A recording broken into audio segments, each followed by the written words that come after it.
அனைத்து தொழில்நுட்ப தகவல்களையும் நம்ம மொழியில தெரிஞ்சுக்க நம்ம சேனலுக்கு சப்ஸ்கிரைப் பண்ணிட்டு பக்கத்துல இருக்கிற பெல் பட்டனையும் அழுத்திடுங்க. தமிழாக இணைந்த அனைவருக்கும் வணக்கம். ஸோ சாம்சங்குடைய இந்த வருடத்துக்கான ஃப்ளாக்ஷிப் லான்ச் ஆன பிறகு அடுத்த ஒரு மிகப்பெரிய எதிர்பார்ப்பு உலகளவில் இருந்த அடுத்த ஃப்ளாக்ஷிப் அப்படின்னு பார்த்தோம்னா Huawei ஃப்ளாக்ஷிப் தான். ஸோ Huawei பார்த்தோம் அப்படின்னா அவங்களுடைய அடுத்த ஃப்ளாக்ஷிப்பாக இருக்கிற P20 சீரிஸ் Huawei P20 மற்றும் Huawei P20 Pro அப்படிங்கிற இரண்டு ஸ்மார்ட் ஃபோன்ஸையும் இப்போ வந்து லான்ச் பண்ணியிருக்காங்க. ஸோ இது பார்த்தோம் அப்படின்னா மோஸ்ட் லைக்லி இந்தியாவுக்கு வரதுக்கான வாய்ப்புகள் அதிகமாக இருக்குது அப்படிங்கிற போல நமக்கு வந்து தெரியுது.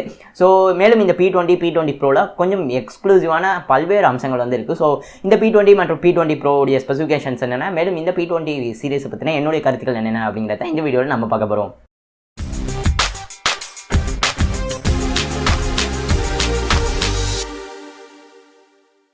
P20 மற்றும் P20 Pro இந்த இரண்டு ஸ்மார்ட் ஃபோன்ஸ்க்கும் வேறுபாடுகள் வந்து ரொம்பவே கம்மி தான். அதை வந்து நம்ம வந்து பார்க்கலாம். இதோடைய டிசைன் பார்த்தோம் அப்படின்னா ட்விலைட் அப்படின்னு சொல்லி ஒரு கலர் ஆப்ஷன் வந்து கொண்டு வந்திருக்காங்க. பார்க்கறதுக்கு ரொம்பவே நல்லா இருக்குது அப்படின்னு தான் நம்ம சொல்லுவோம். இரண்டு டோனில் வந்து பேக்கில் வந்து அந்த கலர்ஸ் வந்து மாறி இருக்கிற மாதிரி நம்மளால் பார்க்க முடியுது.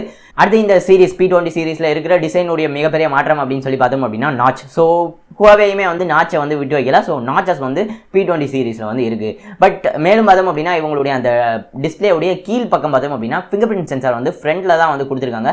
ஸோ குறிப்பாக என்னைய கேட்டிங்க அப்படின்னா P20 சீரிஸில் வந்து நாச்சுக்கான தேவையே இல்லை அப்படின்னு தான் நான் சொல்லுவேன். பிகாஸ் கீழே வந்து பெசல்ஸ் கொடுக்குறப்ப மேலே அந்த நாச்சை விட்டுட்டு கொஞ்சம் பெசல்ஸ் கொடுத்துருந்தாலும் S9+ மாதிரி யாரும் அதிக அளவு வந்து எதிர்ப்பு தெரிவிச்சிருக்க மாட்டாங்க, அவ்வளோ பெசல்ஸ் இருக்குது அப்படின்னு சொல்லிட்டு. பட் நாச்சுக்கு மூவ் ஆகணும் அப்படிங்கிற ஒரு கட்டாயம் வந்ததுனால இவங்க வந்து நாச்சுக்கு வந்து மூவ் ஆயிருக்காங்க அப்படின்னு தான் நம்ம வந்து சொல்லணும். இதையும் தாண்டி பார்த்தோம் அப்படின்னா உங்களுக்கு P20 Pro IP67 வாட்டர் மற்றும் டஸ்ட் ரெசிஸ்டன்ட் ரேட்டிங்கோட வருது.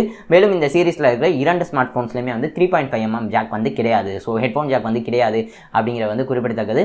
அடுத்தது பார்த்தோம் அப்படின்னா டிஸ்பிளே. ஸோ இந்த விதத்தில் Huawei P20ல் பார்த்தோம் அப்படின்னா 5.8 inch LCD டிஸ்பிளே வந்து கொடுத்துருக்காங்க. இதே நேரத்தில் P20 Proவில் பார்த்தோம் அப்படின்னா 6.1 inch OLED டிஸ்பிளே வந்து கொடுத்துருக்காங்க Full HD+ ரெசல்யூஷனில். ஸோ இவங்க இன்னும் வந்து அந்த Quad HD டிஸ்பிளேக்கு வந்து மூவ் ஆகலை. ஸோ Full HD+ ரெசல்யூஷனில் 18.7:9 அப்படிங்கிற அந்த ஆஸ்பெக்ட் ரேஷியோவில் உங்களுக்கு டிஸ்பிளே வந்து கொடுத்துருக்காங்க. அடுத்து ப்ராசர் அப்படின்னு சொல்லி பார்த்தோம்னா இந்த இரண்டு ஸ்மார்ட் ஃபோன்ஸ்லையும் ப்ராசர் வந்து சேம் தான். Huaweiயுடைய சொந்த தயாரிப்பு ப்ராசரான Kirin 970 ப்ராசர் வந்து பயன்படுத்திக்காங்க. இந்த ப்ராசர் ஆல்ரெடி நீங்கள் பல்வேறு இடங்களில் வந்து கேள்விப்பட்டிருப்பீங்க. பட் இதே ப்ராசர் தான் இந்த சீரிஸில் வந்து கொடுத்துருக்காங்க அப்படிங்கிற வந்து குறிப்பிடத்தக்கது. அடுத்து இதோடைய சென்சார்ஸ் அப்படின்னு பார்த்தோம்னா இது வந்து ஃப்ளாக்ஷிப் ஸ்மார்ட் ஃபோன். ஸோ அனைத்து பேசிக் சென்சார்ஸும் வந்து கொடுத்துருக்காங்க. IR பிளாஸ்டர் உட்பட அனைத்து பேசிக் சென்சார்ஸும் கொடுத்துருக்காங்க. ஃபிங்கர் பிரிண்ட் சென்சார் நான் முன்பே சொன்னது போல் டிஸ்பிளேக்கு கீழே வந்து கொடுத்துருக்காங்க ஒரு ஃபிசிக்கல் ஹோம் பட்டன் ரூபத்தில். மேலும் இதை தாண்டி எல்லா ஸ்மார்ட் ஃபோன்ஸ்லையும் வந்துட்டு இருக்கிற மாதிரி ஃபேஸ் அன்லாக் இவங்க பார்த்தோம் அப்படின்னா AI பேஸ்டான ஃபேஸ் அன்லாக் இருக்குது அப்படிங்கிற போல சொல்லியிருக்காங்க போத் P20 மற்றும் P20 Proவில். இதற்கு அடுத்து இந்த P20 சீரிஸோட ஒரு மிகப்பெரிய மையப்புள்ளியை பார்த்தோம் அப்படின்னா கேமரா தான். ஸோ 2 மணி நேரம் லான்ச் பண்ண நடந்திருக்கும் அப்படின்னு சொல்லி வச்சுக்கிறோம் அப்படின்னா கிட்டத்தட்ட 1.5 மணி நேரம் கேமராஸை பற்றி மட்டுமே வந்து பேசியிருப்பாங்க. ஸோ அந்த விதத்தில் Huawei P20ல் பார்த்தோம் அப்படின்னா டூவல் கேமரா செட்டப் லைக்கா நிறுவனத்தோட இணைந்து ஒர்க் பண்ணி கொண்டு வந்திருக்காங்க. டூவல் கேமரா செட்டப் உடைய பிரைமரி கேமரா பார்த்தோம் அப்படின்னா 12 மெகாபிக்சல் RGB சென்சார் மற்றும் 20 மெகாபிக்சல் மோனோக்ரோம் சென்சார் வந்து பயன்படுத்தியிருக்காங்க.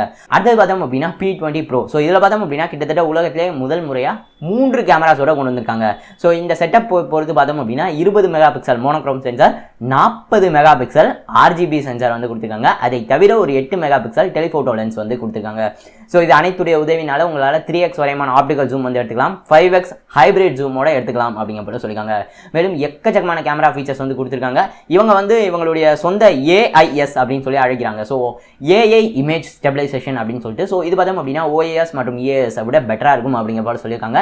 மேலும் நீங்கள் ஒரு புகைப்படத்தை ரொம்ப நேரம் ஷட்டர் ஓப்பனில் வச்சு எடுக்கிறப்பையும் உங்களால் ஹேண்டல்டாகவே வந்து எடுத்துக்க முடியும். அதற்கு வந்து இந்த AIS உதவும் அப்படிங்கிற போல அவங்களுடைய லான்ச் ஈவெண்ட்டில் வந்து சொல்லியிருந்தாங்க. லோ லைட் பர்ஃபார்மன்ஸ் இந்த 3 கேமராஸையும் இணைத்து எடுக்கிறப்ப வந்து பெட்டராக இருக்கும் அப்படிங்கிற போலையும் நம்மளால் தகவல்கள் பார்க்க முடியுது. இதை தவிர நீங்கள் iPhone 8+ மற்றும் 10ல் பார்த்துருந்தா அந்த போர்ட்ரேட் லைட்டிங் இவங்க வந்து அதை வந்து 3D போர்ட்ரேட் லைட்டிங் அப்படின்னு சொல்லி அழைக்கிறாங்க. அதை வந்து P20 சீரிஸ்க்கு வந்து கொண்டு வந்திருக்காங்க. மேலும் இதை தாண்டி ஒரு 24 மெகாபிக்சல் செல்ஃபி கேமரா வந்து கொடுத்துருக்காங்க. ஓப்போவோ விவோவோ இல்லை Huawei 24 megapixel front facing camera வந்து கொடுத்துருக்காங்க அந்த நாச்குள்ள. மேலும் அந்த ஃபேஸ் அன்லாக் ஃபீச்சர் நான் முன்பே சொன்ன போல இருக்கு அப்படிங்கிறதும் குறிப்பிடத்தக்கது. அடுத்து சாஃப்ட்வேர் அப்படின்னு பார்த்தோம்னா இந்த இரண்டு ஸ்மார்ட் ஃபோன்ஸ்லையும் EMUI 8.1 ஆண்ட்ராய்டு ஓரியோ அடிப்படையாக கொண்டு வந்து அந்த இது வந்து கொடுத்துருக்காங்க. பேட்டரி அப்படின்னு பார்த்தோம்னா P20ல் 3400 mAh பேட்டரி வந்து கொடுத்துருக்காங்க. P20 Proவில் 4000 mAh பேட்டரி வந்து கொடுத்துருக்காங்க. ஸோ இது வந்து ஒரு வெல்கமும் அப்படின்னு நம்ம சொல்லலாம். பட் வயர்லெஸ் சார்ஜிங் வந்து இல்லை அப்படிங்கிறதும் குறிப்பிடத்தக்கது. இந்த P20 மற்றும் P20 Proவை தவிர்த்த Porsche டிசைன் அப்படின்னு சொல்லி அவங்க தொடர்ந்து கொண்டு வருவாங்க ஒவ்வொரு ஸ்பெஷல் எடிஷன் மாதிரி. அது வந்து இந்த P20 சீரிஸ்க்கும் கொண்டு வந்திருக்காங்க. இதை வந்து இவங்க Huawei Mate RS அப்படின்னு சொல்லி அழைக்கிறாங்க. இந்த Huawei Mate RSல பார்த்தோம் அப்படின்னா உங்களுக்கு in display finger print sensor வந்து கொண்டு வந்திருக்காங்க. பட் அதையும் தாண்டி பேக்கில் வந்து ஒரு ஃபிங்கர் பிரிண்ட் சென்சாரும் வந்து இதே மாதிரி வந்து கொடுத்துருக்காங்க. ஃப்ரண்ட் சைடில் இருக்கிறப்ப அது நல்லா ஒர்க் ஆகும் அப்படின்னு சொல்லி நினைக்கிறப்ப பேக்கில் ஒரு ஃபிங்கர் பிரிண்ட் சென்சாருக்கான தேவையே இல்லை. பட் எதற்கு பேக்லையும் கொடுத்து ஃப்ரண்ட்லையும் கொடுத்து இது என்ன கேமராவா 2 பக்கம் கொடுத்துருக்காங்க அப்படிங்கிற ஒரு கேள்வி இருக்குது. பட் எது எப்படியோ அந்த மாதிரி கொடுத்துருக்காங்க. ஸோ கடைசியாக விலை அப்படின்னு சொல்லி பார்த்தோம் அப்படின்னா Huawei ஸ்டார்டிங் P20 சீரிஸ் வந்து 4GB ரேமோட வருது. P20 Pro வந்து 6GB ரேமோட வருது. இந்த P20 சீரிஸ் உடைய 4GB RAM 128GB inter memory இருக்கிற அந்த வேரியன்ட் பார்த்தோம் அப்படின்னா €646, அதாவது கிட்டத்தட்ட இந்திய மதிப்பில் 52,000 கிட்ட வந்திருக்கும். அதே மாதிரி P20 Pro உடைய 6GB RAM 128GB inter memory இருக்கிற அந்த வேரியன்ட் ₹72,000 வந்து லான்ச் பண்ணியிருக்காங்க. மேலும் இந்த போர்ஷ் டிசைன் பார்த்தோம் அப்படின்னா அது வந்து லட்சக்கணக்கை தாண்டி போதும் €1,695 வந்து அறிமுகப்படுத்திருக்காங்க. ஸோ இந்த P20 மற்றும் P20 Pro இந்தியாவுக்கு வரதுக்கான வாய்ப்புகள் வந்து அதிகமாக இருக்குது. அப்படி வந்துச்சு அப்படின்னா சாம்சங் S9க்கு ஒரு நல்லாவே காம்படிட்டராக இருக்கும். மேலும் கேமரா விதத்தில் இவங்க பல்வேறு அம்சங்கள் வந்து கொண்டு வந்திருக்காங்க AI அப்படின்னு சொல்லிட்டு. ஸோ எல்லா விதமான அம்சங்களும் எப்பயுமே உங்களுக்கு ஆல்ரெடி தெரிஞ்சுக்கும். Huawei உடைய கேமராஸுமே வந்து ரொம்பவே வந்து எக்ஸலண்ட்டாக இருந்துட்டு இருக்கு. மேலும் அதை வந்து ஒரு மெருகேற்றுற வகையில் வழக்கம் போல எல்லா மேனுஃபேக்சரர்ஸ் மாதிரியும் DxO மார்க்கில் இப்போதைக்கு இருக்கிற அதிகபட்சமான ஸ்கோர் வந்து இந்த Huawei P20 Pro மற்றும் P20 தான் வாங்கியிருக்கு அப்படிங்கிறதும் குறிப்பிடத்தக்கது. ஸோ இந்தியாவுக்கு இந்த ஸ்மார்ட் ஃபோன் எப்போ வருது அப்படிங்கிற பற்றின அஃபிஷியல் தகவல்கள் நான் டிஸ்கிரிப்ஷனில் அப்டேட் பண்ணுறேன், செக் பண்ணிக்கோங்க. ஸோ இந்த குறிப்பிட்ட ஸ்மார்ட் ஃபோன் பற்றி உங்களுடைய கருத்துக்கள் என்ன அப்படிங்கிறத நீங்கள் வந்து கமெண்ட் பண்ணுங்கள். இந்த வீடியோ பிடிச்சிருந்தா இந்த வீடியோ மறக்காம லைக் பண்ணி இந்த ஸ்மார்ட் ஃபோன் பற்றி அனைத்து நண்பர்களும் தெரிஞ்சுக்க இந்த வீடியோ ஷேர் பண்ணுங்கள். மேலும் நம்ம சேனலில் நீங்கள் என்ன Facebook, Twitter, Instagramல ஃபாலோ பண்ணல அப்படின்னா அஃபிஷியல் லிங்க்ஸ் எல்லாமே டிஸ்கிரிப்ஷனில் கொடுத்துருக்கேன். பல விதமான தொழில்நுட்ப அப்டேட்ஸ்க்கு அங்கே வந்து மறந்துடாம ஃபாலோ பண்ணுங்கள். டெக் சாட்டியருக்கு இன்னும் சப்ஸ்கிரைப் பண்ணல அப்படின்னா மறந்துடாம சப்ஸ்கிரைப் பண்ணுங்கள். இந்த நாள் இனிய நாளாக அமையட்டும். நன்றி.